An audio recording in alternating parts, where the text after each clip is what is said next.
Your Excellencies, Honorable Ministers, distinguished participants, delegates, ladies and gentlemen,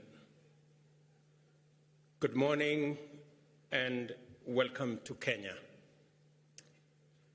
This African moment is a global moment where climate action is actually green growth. I am delighted to be here with you for a number of reasons. First, I am excited to participate in this summit as a scientist who has done some research on ecological impacts of human activity on fragile and precious ecosystems, including rivers and wetlands. I am also privileged to be leading the Kenyan delegation to the Africa Climate Summit. And besides, I have the honor for the time being of serving the young green continent of the future as the chair of CAHOST, the Committee of African Heads of State on Climate Change. And for hosting this event with my good brothers from the AU. And I dare say this conversation is happening in the right city, where the UN has the global environmental capital, where we have UNEP. I am therefore highly encouraged by your strong response for our invitation to attend and participate in this inaugural transformative Continental Assembly convened to focus on climate action from the standpoint of generating African solutions to global challenges. The participation in the numerous events that make up this summit has so far demonstrated impressive commitment, extraordinary enthusiasm, exemplary motivation, and unparalleled determination to confront the problems, clarify issues, engage inclusively, and define a unique strategy platform for the implementation of bold interventions to catalyze progress in the global climate action agenda. I welcome you to Nairobi, our burgeoning and sleepless green city in the sun that is bounded by a national wildlife park and a close canopy of indigenous forest. In between, our capital pulsates with the restless energy of community, enterprise, industry, innovation, learning, fun, and adventure. Please feel at home and find time to enjoy the sights and sounds of our city and country. And when I say welcome home, it's both figuratively but also in reality. I did say yesterday, I did inform the participants yesterday that Kenya, where you are sitting, a few kilometers from where you are sitting, has been discovered the earliest remains of man on Earth. And it means that before you guys went all over the place in Africa, Europe, and America, and the rest of the world, we all began from here. And therefore, it is correct for me to tell you, welcome home. And while you are away, These are the greetings, just so that you find your way around. Jambo is the greetings. Maybe, and when somebody else tells you Jambo, you reply Jambo. It's simple. Jambo. Good. I will take you one more step. When you want to say, how are you? You say Mambo. Simple. And then the reply is Poa. Okay, let's go. Mambo. Good. There you go.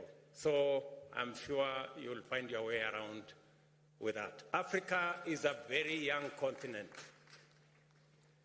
Our median age is 19. Africa's youthfulness is precisely the attribute that has inspired African leaders to imagine a future where Africa finally steps into the stage as an economic and industrial power, an effective and positive actor on a global arena.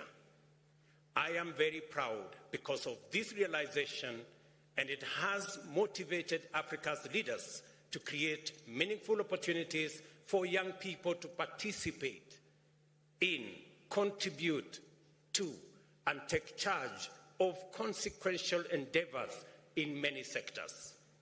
This bold policy is already transforming the strategic landscape of climate action and is swiftly propelling our continent to a focal point of global sustainability agenda.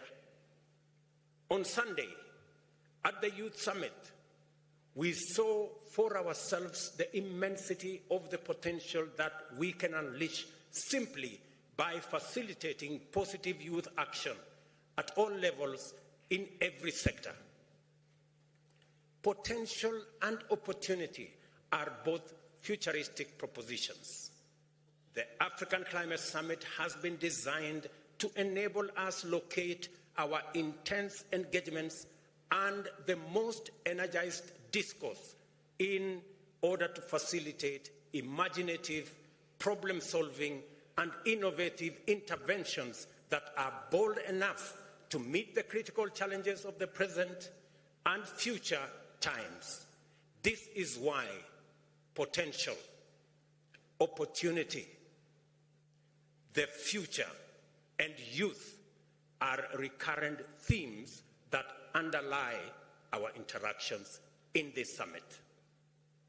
We have convened here to consult, deliberate, and collaborate in imagining and designing the future of climate action globally and its implications for African aspirations to achieve shared prosperity within one generation.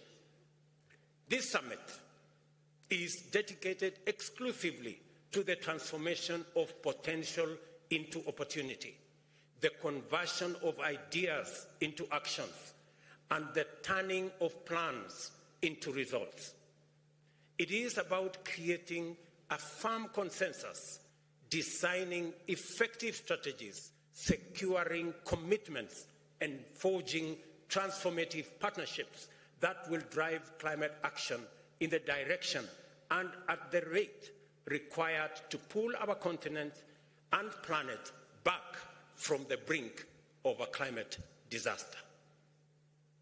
The urgency of this moment is informed by the knowledge that climate change is the greatest challenge, not only to the well-being of humanity, but to every existence of life on Earth, and that only urgent and coordinated action on a global scale can stop the impending catastrophe by lowering greenhouse gas emissions and reducing their concentration in the atmosphere. This is an immense and formidable challenge, even at the best of times. However, the time we are in, and in which we must implement this urgent and daunting undertaking, is a complicated and difficult time for nations throughout the world. Regional conflict with geopolitical ramifications have compounded the disruptive impacts of the COVID-19 pandemic to throw global supply chains into disarray, slowing down economies, raising the cost of living, suppressing economic growth, and straining food systems to a breaking point. The complex interplay of these circumstances also combine with other localized vulnerabilities to drive adversity in many communities, placing intense pressure on governments to reconfigure resources, allocation, and other strategic interventions. In short, it would be understandable if African leaders prioritized other commitments and relegated climate action to an afterthought. This is why I proudly celebrate the courage and imagination with which the people of Africa and their leaders have converged with extraordinary focus and commitment on the climate agenda, not as an additional or peripheral concern for public policy, but as the foremost priority and the defining intervention in our collective journey to shared prosperity. As a result, patient consultation, thorough debate, determined collaboration, and bold confrontation of facts in issue, it has become clear to us at the Africa Union, under the aegis of the Committee of African Heads of State on Climate Change, that tackling climate change also produces the solutions for the complex, interconnected crisis that we face today. This is what this summit is designed to underscore. Collectively, we hold the power to transform the current continental and global trajectory. More critically, we all have an urgent responsibility to do so with a sense of collective purpose that matches the sense of urgency demonstrated by Africa's young people at the Youth Summit earlier this week. Although we are gathered here to explore the means by which we can unite in action for the greater good, we have taken full account of the fact that we are not all at the same place in terms of our experiences with climate change. All countries struggle to achieve socio-economic progress under various constraints. Due to a range of complex and interconnected historical, political, and economic factors, African countries struggle with unique, inordinate, and incredibly complex structural drawbacks in the quest to provide opportunities for their peoples to achieve prosperity. Nevertheless, we have all, in our different ways, succeeded in making progress over the years amid these extraordinary difficulties. The tragedy of climate change is that it is relentlessly eating away at this progress. And going by evidence based on scientific projections, its appetite to consume our GDP will grow in years to come. We are already losing between 5 and 15% of our GDP growth every year to the adverse impacts of climate change. At the same time, the cost of adaptation continues to rise along with the cost of living, while the cost of development capital for African countries remains prohibitive, as millions of our youth remain unemployed. Only rapid and inclusive transformation, powered by robust industrialization, can place us firmly on a path towards sustainable resolution of these challenges. A sound understanding of the nature and causes of climate change, coupled with our experience of its devastating effects, has provided us with a robust early warning system that the classical economic development progression precedent is not available for us as a pathway to this transformation. As Africans, we are strongly persuaded that not only is it urgent for us to execute an audacious leapfrogging of the traditional developmental pathway to industrialization, but urgent ecological imperatives also dictate that we must go green first before industrializing, and not vice versa, like the advanced industrial economies had the luxury to do.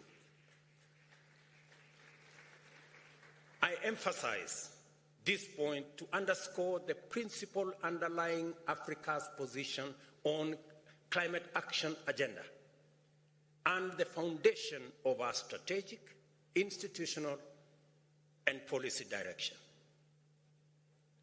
We have an unprecedented opportunity to abandon the well-trodden yet unsustainable path of the past and forge a new route that aligns economic inclusion and shared prosperity with climate commitment imperatives.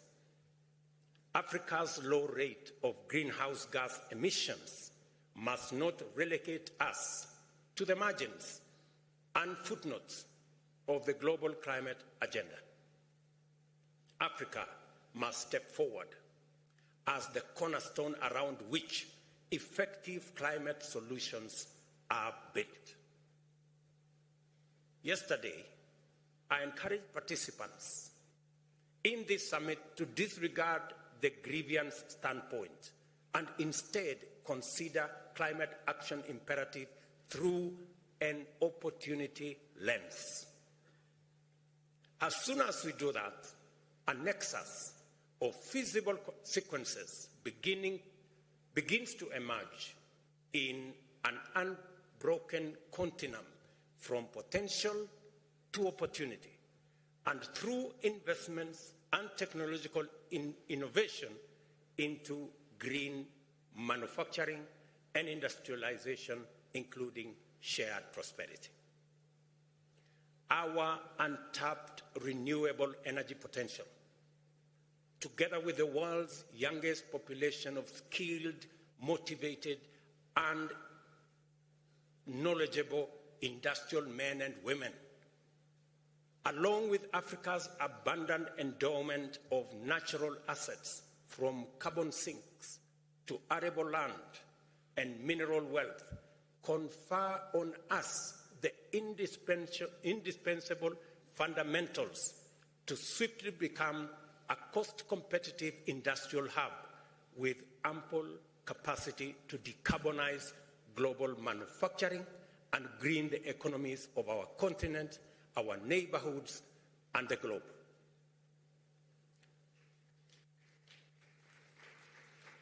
It is good for us to be open about the need to confront a couple of basic truths. First, it is demonstrably clear that none of the world's industrialized nations will be able to achieve their net zero goals within the time indicated by scientists to avert further warming. Secondly, unlocking Africa's potential to undertake economic transformation along a green trajectory is the most feasible, just, and efficient way to attain a net zero world by 2050. With those two combined, Africa's capacity to limit its own emissions is the clearest pathway to enable the world to achieve its climate action targets. Africa's opportunity is a global opportunity and a chance for humanity to redeem its intergenerational legacy.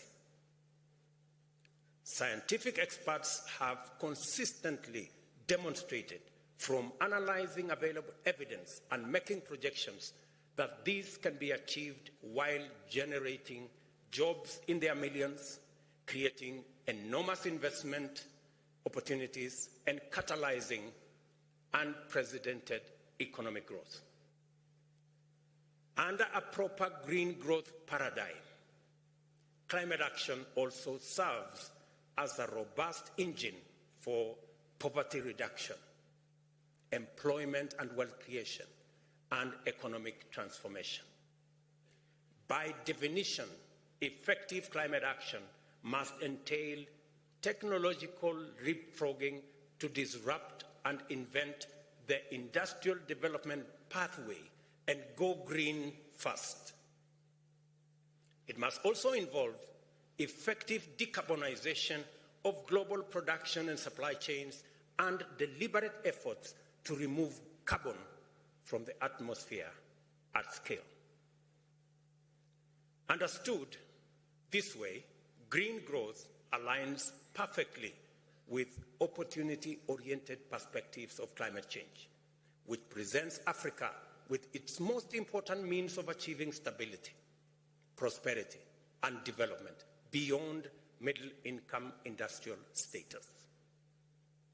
To achieve green growth, we in Africa have committed to move with speed and under various effective frameworks to develop the necessary instruments, institutions, policies, and strategies through which we shall design and implement incentives that will accelerate the delivery of priority actions. We shall also support our youth, especially those in enterprise, to enable innovation and deliver localized solutions for the benefit of our communities, and at the same time attract other African and international investors to finance climate action. Every step of this journey will require partnership that facilitate collaboration and multilateral collective action to achieve just development financing mechanisms, deliver equitable access to markets for Africa's green products and services, and a just regime that provides liquidity, debt relief, and affordable investment capital everywhere on the continent at scale. We are all connected to our common humanity and a shared stake in the vitality and livability of our planet. We are also bound firmly by the fact that Earth is all we have, that we have no other home, and that no alternative planet to resort to when things burn here.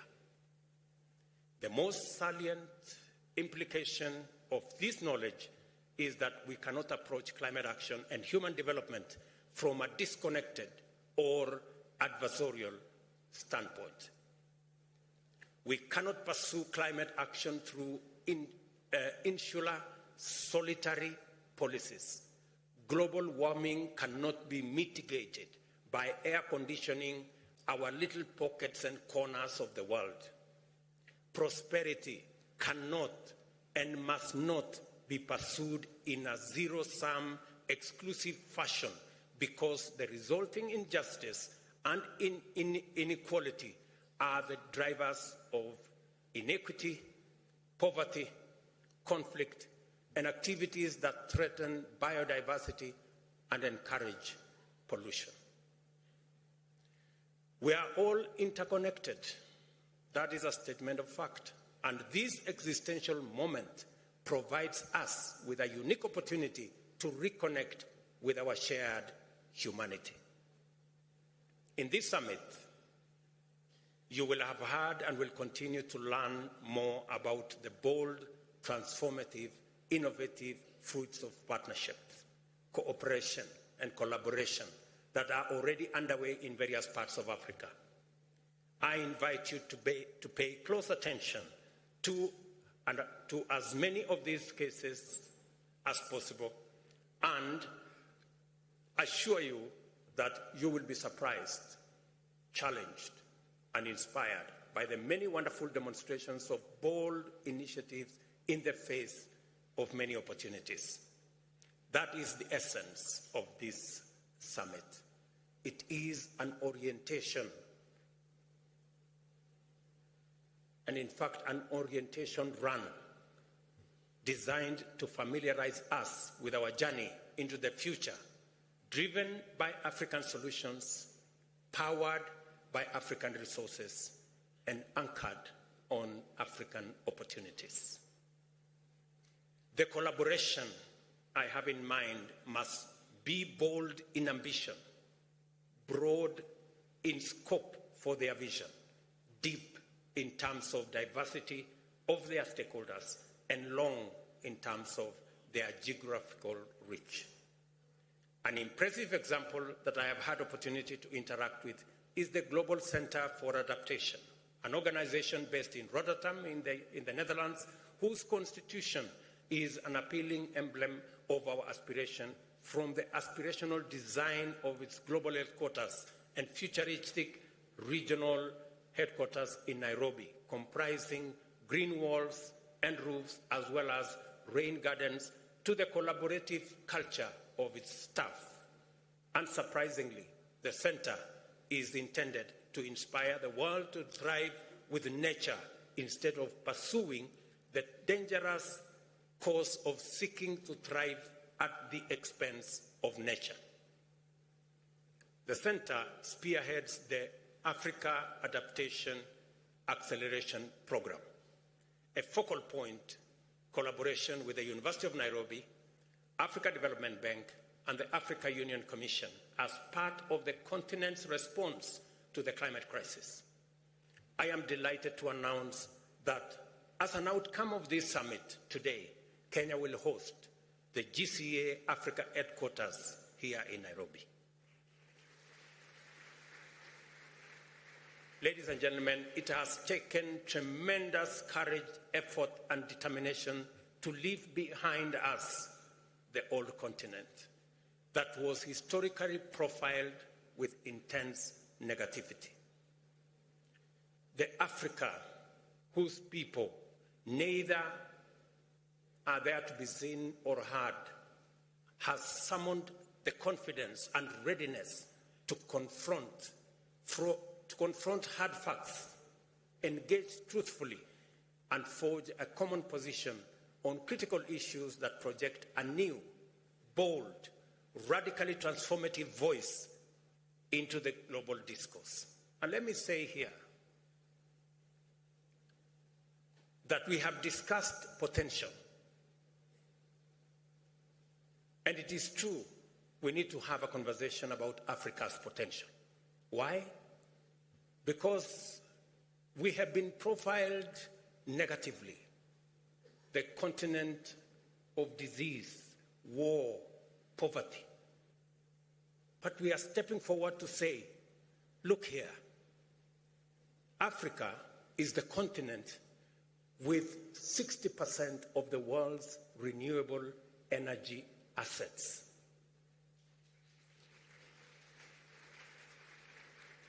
Whether you talk about wind, whether you talk about solar, geothermal, hydropower. Number two, we're saying Africa is the continent that has 40% of the world's critical minerals for energy transition. Whether you talk about nickel, cobalt, lithium, manganese, this is where those reserves are. Number three, this is the continent, the youngest continent with a median age of 19. 25% of the world's population will be living in this continent by 2050. We will have 40% of the world's workforce by 2100. This is the continent number 4 that has 2/3 of the world's uncultivated arable land that can transform through smart agriculture into the store, the production store of the world. And number 5, this is the continent that is the lungs of the world. We have the largest natural carbon sequestration infrastructure. In fact, we dare say, if there was a company for collecting garbage globally, and I'm talking about carbon garbage, Africa would have the largest shares because we have the largest lungs. The only problem is that those who produce the garbage refuse to pay their bills and profile the company as broke when it is actually them who have refused to pay the bills. So that is our continent. It's a continent of tremendous potential. And that is why Chinua Achebe told us that until the lion learned the art of writing, all stories glorified the hunter. I think we have learned to write. I think we have learned the art of writing. And that is why we are going to write our own narrative. That is the continent that we belong to. Let me also say another thing, opportunity. Yes, this climate crisis, climate change, and the climate crisis that comes with it, yes, it is true, we contributed the least. Yes, it is also true, we are suffering the most. But in this crisis is Africa's opportunity. And that is what we want to focus on. Africa's opportunity to unlock the tremendous resources that we have for green energy transition. And we must exploit this opportunity.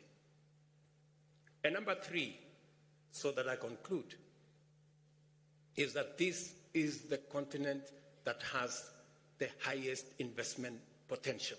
We are only limited by two things. Number one, we are limited, as I said earlier in my statement, by high interest rates for development capital. Many of our countries, and we are here and they say figures don't lie, 9 countries are already in debt distress in our continent, over the cliff. 13 countries are classified as high risk, and another 17 countries are classified as moderate risk. And the biggest contributor to debt distress in our continent is high interest rates. We pay 5 times more than others. Meaning that in fact, the architecture is set up in a manner that if you borrow, it will be difficult for you to pay. And that is why we need a conversation, and a very candid conversation, and we are saying this in all honesty, around how do we get concessional funding? How do we pay as much as others are paying? How do we get Africa away from paying 5 times more? And I asked in this gathering, we're not asking to be favored. We're not asking to be treated differently. We want a fair financial system that treats everybody equally. Ladies and gentlemen, that is not too much to ask. A fair international financial architecture is not a fair proposition or an unfair proposition to make. Number 2, many of our countries are headed into debt distress because of climate change. Let's be honest. We are suffering the most, whether it is in the Sahel with drought, whether it is in the Horn of Africa with drought, whether it is in South Africa and the southern part of our continent with cyclones. And we are saying the suffering is across the globe, but we carry the biggest brunt. I'll contextualize this. And because of climate change, we are forced to divert resources that are meant for economic growth into dealing with the effects of climate change. I will contextualize this. In Kenya, We lost 2.5 million heads of livestock in northern part of Kenya. Combined with Ethiopia and Somalia and Djibouti, we lost 9.5 million heads of livestock. So what did I have to do in Kenya? So in Kenya, I've had to increase resources meant for school feeding from 1.5 million children in school, under school feeding. We've had to scale up this year to 4 million kids in school to be put under school feeding. And we've had to rearrange the budget to provide for that. So when we say climate change is destroying our economies, we are not making statements. We are making statements of fact.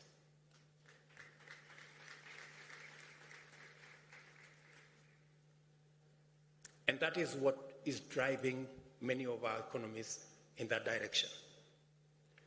And let me contextualize this further. When I was first elected as a member of parliament in a rural constituency in Kenya, I represented a community that is so proud that they think debt is not a good thing. They are risk averse and very debt averse. So, to try and encourage the community that time, then there was this phrase, and I want to say it in the indigenous community. There was a phrase that Kaigai Kobarin Besen Kosir Kobarin Panan. I will explain to you what that means. There is Besen and there is Panan. Besen is debt. Panan is poverty. So it is said in this community, if you must die, it is better to die of debt than to die of poverty. Because you are dying anyway. So it's... And so, to contextualize that into this debate, we don't want to die in this continent. We don't want to die of debt, but we also don't want to die of poverty. That is why we must have a conversation around multilateral development banks and concessional financing and how we can finance our economies using resources that do not punish us.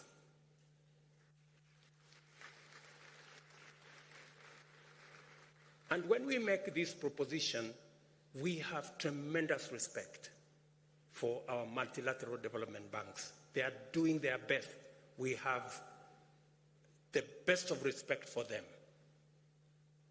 But we believe they can do better. We believe that there is an opportunity. We need to explore the SDR, Special Drawing Rights window. And this time round, we want to have that window when it's made available because it is possible. Let those who need the resources get, not those who don't. In the last experience, those who did not need the resources got more than those who needed the resources. We need to have a paradigm shift this time round. And number two, we believe that it is possible to expand concessional financing through leveraging on the balance sheets of these institutions. And finally, to be able to unlock the resources that we need to be able to drive these new investment and financing opportunities, especially for green energy. We believe it is time to have a conversation about carbon tax. I said we need to have a conversation about carbon tax. And I mean we need to have a conversation about carbon tax. Yes. We believe it is the only way, it is among the ways that we can raise additional and adequate resources for us to finance our development. And while we are thinking about financing, for us in Africa, three things are very important. As they say in Kenya, mambo ni matatu. Number one, speed. It takes inordinate to access any meaningful resources. Number two, it requires scale, because we've all agreed that enormous resources are required. And number three, affordability, so that we all pay the same. And that is why this event is both Africa's climate summit and a global pre-COP28 convention. Africa is meeting and Africans are talking. The world is listening. We must use this opportunity to lead the world in a new direction towards a future that holds immense promise for both Africa and the entire world. The many initiatives showcased at this summit testify to the courage of African enterprise and innovators to pursue breakthroughs, exploit opportunities, develop models, and take risks to make our tomorrow better than our today. When the global stocktake is released, there will be another opportunity to test our courage and resolve by asking each other hard questions in the spirit of fashioning the new way to achieve rapid improvements. We have therefore committed to conclude this summit with a declaration which will firmly encourage everyone to keep their promises, even in hard times, as a matter of justice, to hold each other to account, to collaborate, and to innovate. This African moment is a global moment. We are in word and deed full stakeholders in this global journey and its primary navigators at this stage. I urge everyone at this summit to exercise bold leadership and contribute to our efforts to reconfigure global markets and international institutions around African aspirations and strategic goals. I call on each one of you to do their part so that the potential that lies in our continent can deliver opportunities for Africa's youth, communities, enterprises, and nations to actualize a future for all of us. It is a matter of long-standing African wisdom that if you want to go fast, go alone. But if you want to go far, go with others. We have a long way to go and no time to lose. In this moment of existential urgency of whole humanity, I dare say that we have our ancestors' permission to innovate a way not only to go fast, but also go together, provided we consult thoroughly, engage in good faith, collaborate effectively, and proceed inclusively. This is an emergency, and we must undertake climate action and green growth with this understanding. I thank you. God bless you. God bless Africa. Asante sana.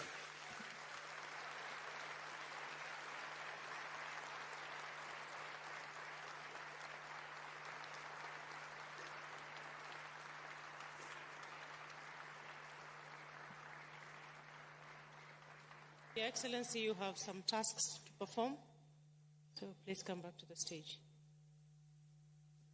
I have been requested to ask the climate envoy from America, who is scheduled to take a flight, to take a few moments and come and speak to us. My good brother John Kerry is somewhere in this audience. Welcome, because he also has a declaration to make and an announcement to make. Welcome, John.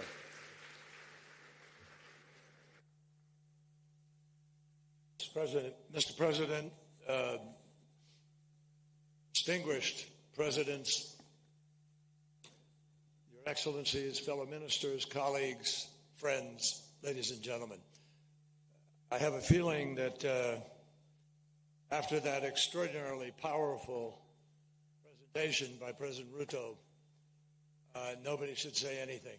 We should just act.